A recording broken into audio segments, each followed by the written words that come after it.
As we mentioned, members of that 25,000 strong union voted in the majority to stay at home for at least another 2 days to defy Chicago Public Schools' orders to return to the classroom.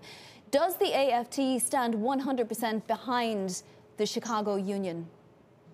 So, of course, we stand 100% behind the Chicago union. But, the issue really is, just like we said last summer when we said we would support these safety strikes, the issue is we know that in-school learning is really important and vital for children. And so we are trying to take the steps in different places to make that happen. It has to happen safely. There are actually real science that we need to follow. And the issue right now is it's can we get the Chicago public school system to do that? We know that this is hard. And we know it's unprecedented.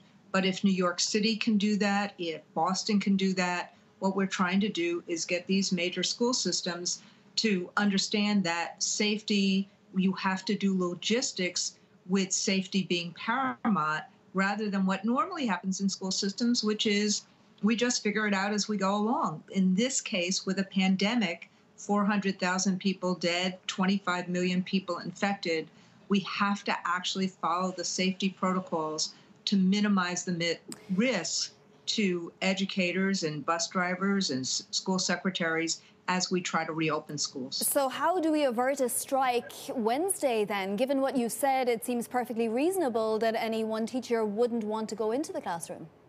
Well, what we're trying to do is, look, I don't want to be critical. Like, they're working very hard today. I'm sure that they'll work very hard tomorrow. There are some ideas that have been floated in the last few days to try to,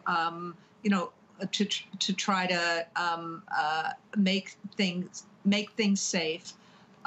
So I don't want to get ahead of them.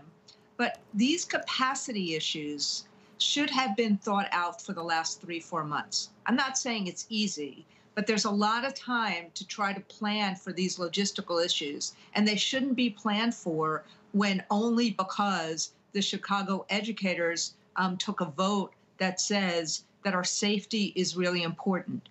The vote was about how to create safety and safeguards, how to get vaccines to people, like what has happened in New York. In New York City, we've had over 5,000 in-school teachers have their first vaccine already. We're looking to do something similar in Chicago.